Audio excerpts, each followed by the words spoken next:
Lord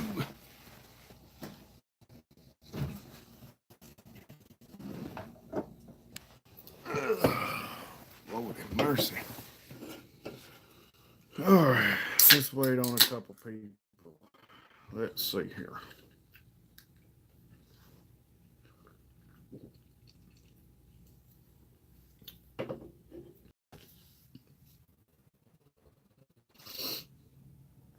All right, guys.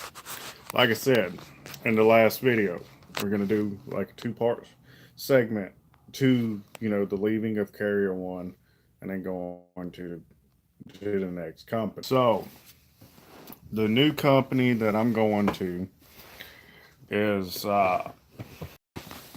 Blair Logistics. Okay, there's sister company to P&S. Okay, my buddy, he used to work for P&S, all that stuff. He said those guys down there in Birmingham between Blair and P&S are great guys. He said if he ever went back over the road, he would go to them again because he was actually able to make money at P&S. He told me as a company driver over there, he was averaging, 900, 1,200 a week. He said, when you work hard, you get rewarded for it. That type of stuff. So Blair Logistics is an all owner operator based company. Um, but for your first 30 to 90 days, they throw you in a company truck. The reason why they do that is they want to see if you can actually truck that you would actually have to make to do your truck payment, your fixed cost, your fuel cost, any type of tolls, and stuff like that. So they want to see how you run before they put you in a truck. And the truck payments range between 450 and 475 a week. Um, they may have a couple T660s available, or mainly Cascadias when I go get a truck. Just depends on what they got, because they get all their trucks through P&S. Now, I don't know how P&S's maintenance program is, but from what my buddy told me, from when he worked there, he said they used to take care of their trucks pretty well. Um, so I'm gonna trust my buddy on this one, but so our fixed cost a week after running the numbers and stuff like that of getting a basic printout of what they send you in a PDF file is right around $700 a month at 9.5% interest. At 9.5% of what you gross line haul to the truck goes into a maintenance account, what they call an escrow. Um, there is a $3,000 referral bonus and a $5,000 sign-on bonus for people that have a excellent FMCSA score. Um, so I fall in the bracket of the excellent FMCSA score, due to I have a zero CSA score, no points on my license. So I get the 5 grand sign on. So you see, guys, that's part of the reason why I said, is there a company out there that would give me a sign on bonus due to, work history, CSA score, stuff like that, that rewards you for being a good driver, right? So I looked at Blair Logistics about a year and a half ago, um, when I was still driving for TMC. The reason why I looked at them. Okay, we're back. No, they did not give me a smoking room. The Ramada that I'm in is not as a no smoking hotel. Unfortunately, you guys have got to deal with me without the trademark Marlboro on my lips. Okay, that is my trademark. I know it. All right. So anyway, um, Blair Logistics, from what I've been able to see, is a good company. I actually went down to the terminal today. They were freaking had catered food brought in. I mean, that was fucking awesome. They even though I was not a driver yet here, you know, um, at Blair Logistics, that they feed me for free since I was already at the terminal. I went down to see the recruiter, talk with them, kind of, check everything out. It's nothing wrong with being a little proactive. Since my recruiter said, hey, since you ain't got nothing to do today, if you want, you can come down to the terminal. I was like, hell, you ain't got to tell me twice. I'll come down there and check things out. Be a little proactive. Well, I found out where the terminal is.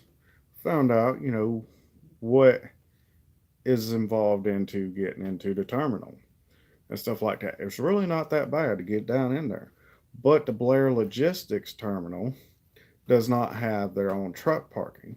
So being that there's a sister company to P&S, you gotta go down the road, park at their terminal. You park up against the sidewalk there, right outside of their office. So it's not that bad. They are in Birmingham, the actual the city there, but on the shit. What side of the city are they on? Anyways, don't get me to lying to you guys. But we did drive overnight from Alsip, Illinois, all the way down here. We left yesterday around 1 o'clock. Didn't get here till 3:30 this morning due to I was taking my time and being, you know, I took a 3 hour break from driving yesterday, driving down here because one of my brother's friends found out he was traveling in the same direction that I was with his company. I just stopped, at the TA there in Seymour, Indiana. Waited on him. He got there. That's where he took his 10-hour break. We ate dinner. Freaking BS for a little bit. Show him how to, do some stuff on his Qualcomm and stuff like that, which was really cool. He actually really appreciated me showing him how to do some stuff. So, um, yeah, the so far from what I can see of Blair, this is actually going to be probably a pretty solid company to be with. Probably going to be a place that I'll, stay at if they continue to treat the drivers the way that I've seen them treating them today. They're not as big as TMC. Um, they have, I think the recruiter told me 400 trucks. And of those 400 trucks are all owner operators. Between guys that are leasing trucks, between guys that own their own trucks. The cool thing is their age cap on their trucks is the best part. Blair Logistics has an age cap of year 2000 on their trucks. So any truck 2000 or newer, as long as it'll run an E-Log, you can lease it on here. So that's the great part of Blair Logistics, in my opinion. So that means that I can go out. Let's say I get 40 grand saved up while leasing one of their trucks, and I decide, hey, I want to put a driver in this truck and I want to go out and buy my own truck. You know, I can go out and buy me, the Peterbilt 379 or whatever that I want. Cat motor, 13 or 18 speed, even though you don't need it. But, just, things, pre-emission trucks are my favorite, you know. And if I could at least go out and be able to buy me one of them things, that would be awesome. Um, yeah, I mean, so far from what I got to see today, if I approve of it, it's pretty okay. But like I said, I was sitting down with the recruiter today, BSing with her a little bit, talking and getting some information and stuff like that about the company. Um, gonna be honest.